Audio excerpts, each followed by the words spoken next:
habireho misa zo mutano ezo kushabirombero rwa Father Paolino Tomaino mu district ya Kanungu hamwe no kwijuka ibintu bikuru eby'entunguuka ebyakoriro mu district gatari gamwe na gamwe mu Uganda.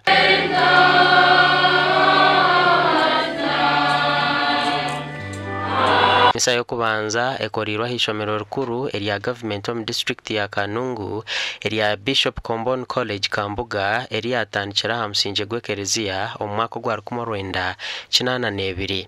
We are now joining us in this mass to offer it in thanksgiving for his life and to wish him a safe journey to heaven.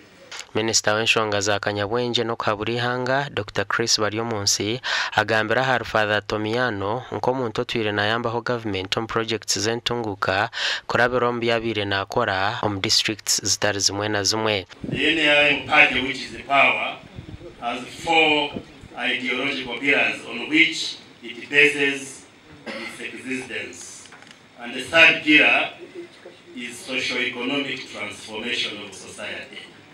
The others being patriotism, Pan-Africanism and democracy. But through his work as a priest, he contributed and supported the government of Uganda and the people of Uganda in realizing that pillar of socio-economic transformation. Omesa ya kabiri eyebembirwe Monsignor John Vian Sande ekirwa na Minister w'enshonga z'ebyanga Raphael Magezi kandi ashabira abakiro mu kushaboku okora terecho kureberaho cha Father Paolino no kureta impinduka ombyanga byabo. Mubefura egarezi kuha nizo zikwakira kandi omuri kureba tukweshereza hari izoba ni kushaba mukama engaro ezi Father Paolino yateje okuyamama mukame barose azitege ayakine Paolino mwiguru abe kobwa eliyakoze mubefura. I want to thank his parents and your friends, the OPs and OGs of this school. Kurubatabireko, all girls and all boys. I really want to thank them, but they won't meet. And why? Because they value Father Paolino as a person who transformed their lives.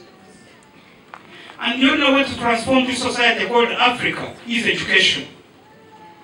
Father Paolino nenzarwa ya Itare kandi ni yaferire bwanyuma mukuru w'ihanga rya Uganda His Excellency Yoweri Kaguta Museveni aragire kwaba hentebekanisa zo kureto mbirugwe okuziko mu Uganda nkoko mugenzi yasigire aramire. Father Tomaino akazawara ku Rwanda 37 kandi aferirwa ha myaka 87 izoberi yaretwa mu Rushenyi okushabirwa hirwaro rya Combon naryo eri yatandikire. The Lord is good. Gasha kwa Hweza Wilfred.